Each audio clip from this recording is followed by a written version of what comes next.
এইখিনি মোৰ এইবাৰৰ নাৰ্জী ফুলৰ গছ আৰু গছখিনি যথেষ্ট ডাঙৰ হৈছে এতিয়া মানে ফুলিবলৈ বহুত টাইম বাকি আছে এতিয়া ইখন আগষ্টহে তাৰ পিছত নৱেম্বৰৰ শেষৰ পৰাহে এই ফুলিবলৈ ধৰিব সেই কাৰণে এতিয়াই মই এই গছখিনিৰ আগবিলাক কাটি আৰু এঠাইত লগাব লাগিব আৰু কিছু আগ কাটি লগোৱাই হৈছে আৰু যেহেতু আগ নাকাটিলে বহুত লেংলেঙিয়াকে ওখ হৈ যায় সেই কাৰণে আগখিনি কাটি থব লাগিব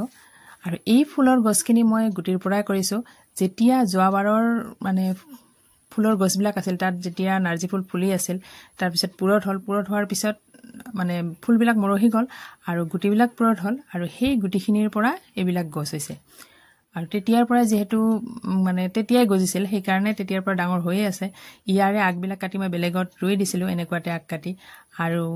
আৰু নতুন কেইবিলাক হৈছে যেহেতু আৰু তাৰ পৰা সাইডৰে আগ ওলাই আহে তেনেকে জপহা হয় আৰু এইখিনিৰো কাটিব লাগিব কাৰণ যেহেতু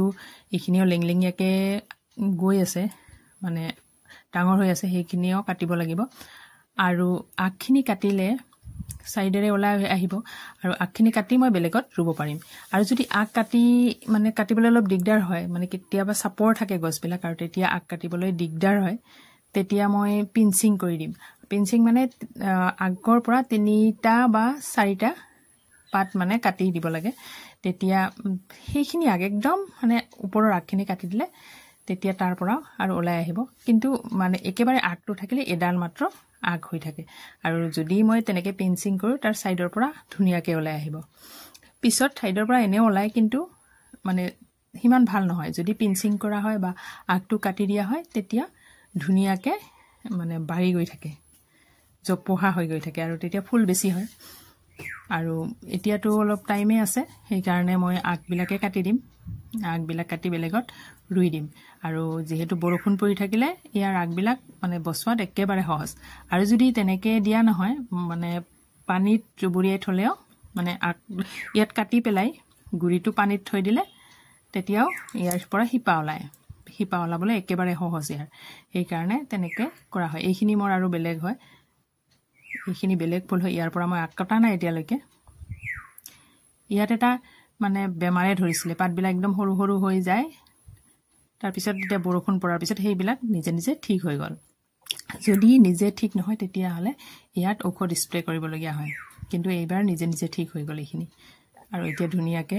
নতুনকে পাত ওলাই আহিছে পাতবিলাক ধুনিয়া হৈছে কিছু ডাঙৰ হলে ইয়াৰো আগবিলাক কাটি দিব লাগিব মই তেনেকে মানে নাৰ্জী ফুল তেনেকে মই প্ৰস্তুত কৰি লওঁ ইয়াত টাবত লগোৱা তেনেকে নহয় টাব মানে বহুত মাটিতে যেহেতু মই বহুতকে ৰুব পাৰো সেই কাৰণে টাবত লগোৱা নহয় যদি মানে বজাৰৰ পৰা কেতিয়াবা